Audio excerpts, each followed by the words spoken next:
Hi, my name is Jason Usry. I'm a farrier in Central Virginia, and today I want to talk about the importance of having the ability, the tools, and the know-how to pull a shoe for the average horse owner.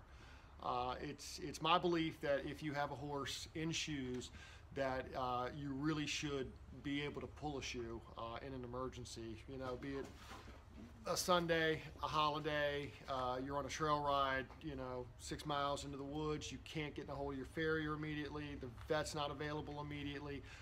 It just any situation that can happen where you might have a shoe twisted or a horse that has stepped on a nail or a clip. It's pretty imperative to be able to pull that shoe off on your own and be able to handle the situation and limit the damage done until your hoof care professional can come out and help you along with it.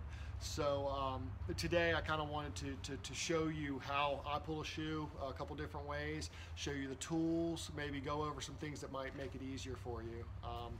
In the past, I've had clients of mine that have had an emergency and have used anything from a pry bar to a hammer, a screwdriver, pliers, whatever they had to get these shoes off, and it eventually works, but it's not a real pleasant situation for the owner or the horse. So again, today I'm going to try to make this easier for you guys. I'm going to give you some resources where you can get these tools. They're not expensive. Certainly something you should have in your tack trunk, in your trailer, just with you for any emergency situation you might run into. So the first tool is a real basic tool called a pull off. These aren't sharp here. This is simply made for pulling the shoe off, and a lot of times folks will mistake these for the nippers that we use to trim feet, but these are much less expensive. They're not sharp, and they won't be damaged by pulling a shoe off. So don't go in your farrier's box, grab his nippers, and try to pull a shoe off. You may not have a farrier for long after that. But these are made specifically for going in between the shoe and the hoof and prying that shoe off. It's a must-have. I've seen these as cheap as $15 somewhere like Tractor Supply.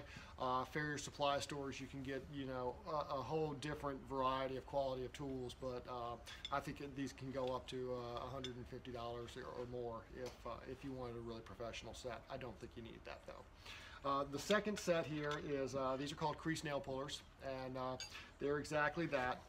They're designed to go into the crease of the shoe right here and grab hold of the nail head itself, and so that goes in just like this, grabs that nail head and pulls out.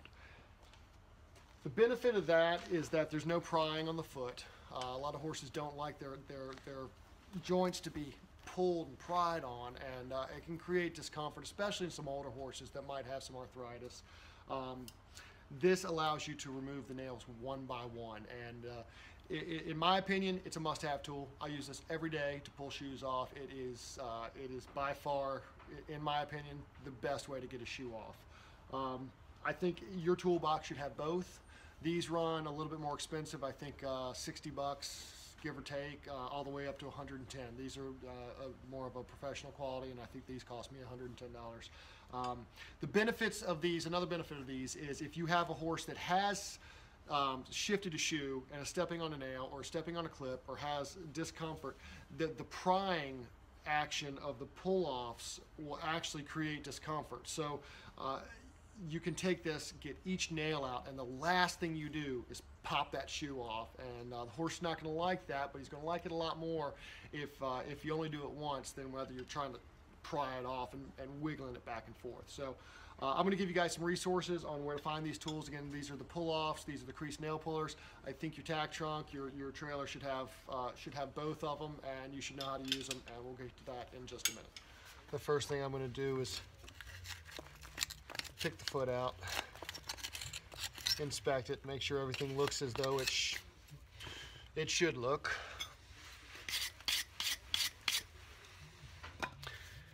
I will begin by opening these, coming right back to the heel.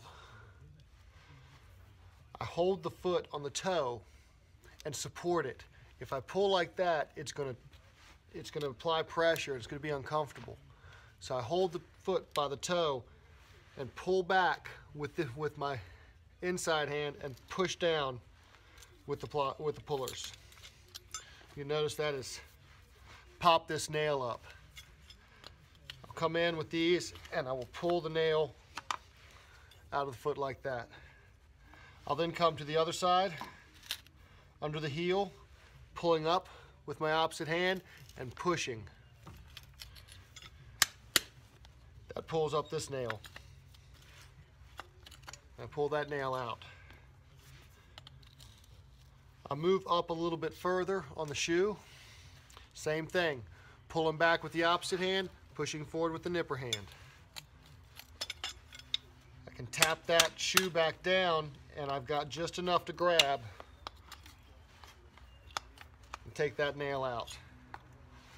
Back over to the other side, about halfway up, pull and push.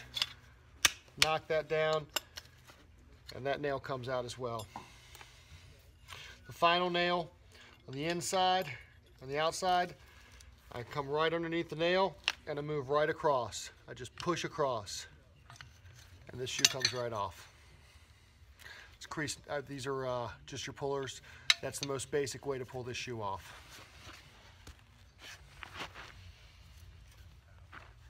I'll be using the crease nail pullers for this shoe. Again, if you can get somebody to give you a hand lifting a leg, it's going to help a lot, because those of us that do this every day, this is a pretty easy position to be in. If it's something you don't do every day, it can be kind of a bear.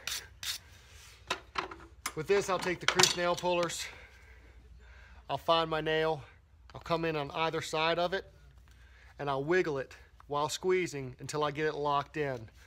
And then just with the other, I pull up on the toe and I push down and it pulls the nail out. Same thing on the other side. I'll come in, lock it, I pull up and push down.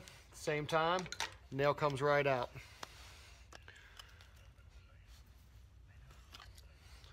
It's a really easy way to get a shoe off if you have a tool like this, and it really doesn't put the same kind of pressure on the foot that you get, or on the limb that you get when you're trying to pry a shoe off.